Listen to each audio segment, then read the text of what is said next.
After support removal, the first thing we'll do is dry fit each screw into its appropriate position. What this does is help to remove any burrs and ensures that the threads can be more freely installed during final assembly. The handle screws, they install directly into the handle with no threads existing in the main body. The front locking pieces are two parts with one part threading into the other. Other screws will thread directly into the main body. Screw positioning does matter to an extent, so each cylinder and each screw is labeled appropriately. That labeling legend can be found within the print instructions. When the head is facing away from you, screws labeled L will screw into the left side, and screws labeled R will thread into the right. Before final assembly, it's recommended to do this threading process at least several times to help loosen the fit. For the handle assembly, we'll start by installing the 6 handle plaques. Here, each plaque can be pressed into position while also gently squeezing the sides to help lock the tabs into the handle cutouts. It's crucial that the supports are fully removed during this installation, or it will cause binding or improper positioning during final installation. Once all the plaques are fully installed, the handle braces can then be slid down into position. Each of the braces does have a top and bottom, with the bottom needing to be slid on first. The bottom can be differentiated from the top by finding the small cutout. When sliding this into position, there may be some resistance, but do not apply a heavy downward force as this thin part could break. Instead, find something relatively heavy and flat like a pair of pliers and slowly and gently tap this down into position. The pommel can be assembled by fitting together the organic pommel part onto the pommel hook. Here we can use the alignment tab to ensure a proper fit between the two. Also ensure that all the supports are removed from the bottom of the organic part or you will have fitment issues. Fit the pommel brace over the organic pommel so that the tabs can be inserted into the pommel hook. Hold this all in place and finally, using the small end of the bottom screw, thread this into the bottom hook, which will pull all the pieces together as one. Now, the entire pommel can be screwed into the lower handle. Due to printing differences that might occur, the alignment of the pommel and the handle may not be perfect. The correct alignment should be that the point of the pommel should be even with the plaques. You may want to try to over-tighten this for a perfect fit, but do not do this as it may break the screw inside the lower handle, making it very difficult to remove. Instead, here we can utilize a shim or two to give us that perfect alignment. Remove the pommel, slide the shims into place, and then screw the pommel back on.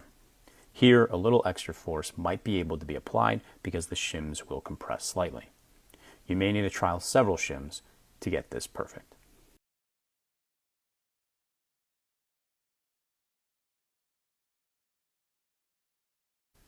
To begin final handle assembly, insert 4 handle connector pieces into the top of the lower handle. Align the middle section and fit this onto the top of those connectors. The smaller diameter end of the middle section is considered the bottom. There are 2 inner screws that hold the entire handle together. The smaller upper screw threads into the larger lower one. The lower one threads into the handle.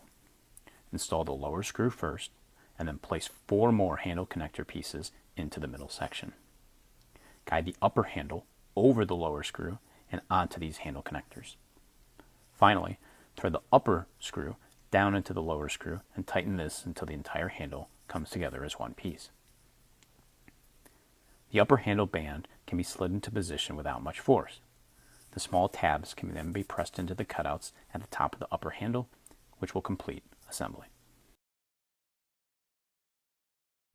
The axe head will be the most difficult part of the assembly.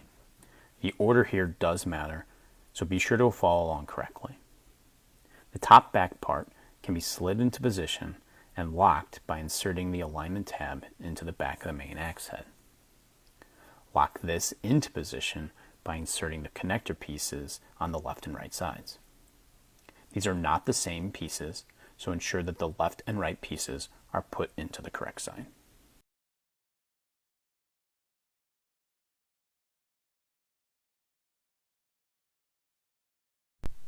Before installing the outer edge, the blade hook must be installed over the outer edge first. Again, here we have an alignment tab to to ensure a proper fit. Prior to installation, be sure that all supports are removed so that the alignment tab fits properly. Do not force this too hard or you may break the alignment tab. Once this is complete, slide the outer edge over the main axe head and align the front holes. Use the connector screw pins to attach the outer head to the main body. Each pin is labeled, but the sizes are also unique, so this should not be too difficult. Screw naming can be found in the print instructions.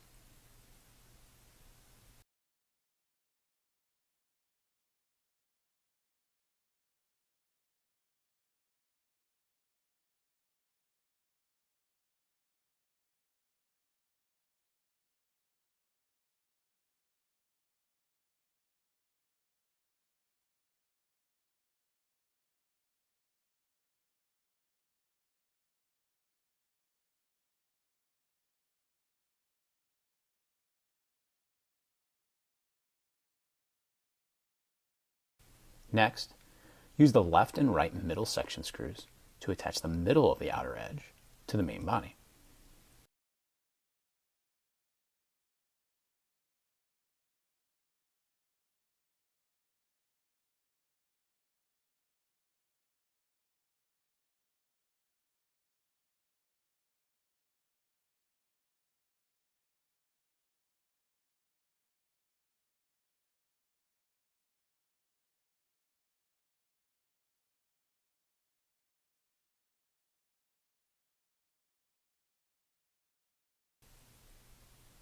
Finally, install the left and right front inserts by carefully pressing these into position. Be sure to press flat so that the alignment tabs do not break during installation.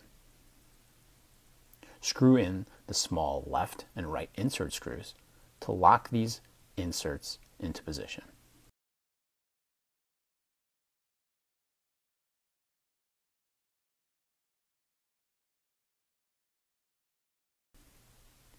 If the screws cannot be fully tightened by hand, you can use a pair of pliers to gently tighten them fully. Carefully slide the upper handle into the main axe head. This can only go one way, so check to make sure that everything will align correctly before installation. Take care not to move too much side to side, as this can damage or break the blade hook. Slide the bottom back piece onto the main axe head at the angle shown. There's no alignment tab for this piece, so just make sure to align the holes. The left and right outside bottom pieces then go on the outside of this back piece. You can follow the curvature to know which is the left and which is the right. Threading in these handle screws can be very difficult. Remember that the threads are only in the handle and are not in any of the axe head parts, so the screws will not fully catch until they are well inserted. Ensure proper alignment of all the pieces and then carefully thread in each screw. Be sure to put them in as straight as possible to avoid cross-threading. I find that a pair of pliers is almost crucial here to fully tighten each screw.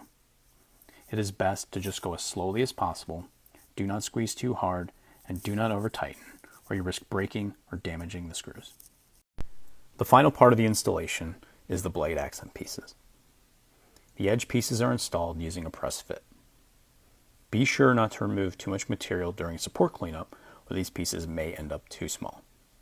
It is not a bad idea to print multiples of each of these in case the sizes end up a little too small or a little too large after printing. Each size is unique, so ensure that the correct piece is placed into the correct slot. The red sleeve is an extra part that is not necessary for the build, but is easy to install. Simply slide it into place over the back and press fit it into the gaps between the pieces in the side of the main axe head. Once everything is complete, congrats, and enjoy your new print.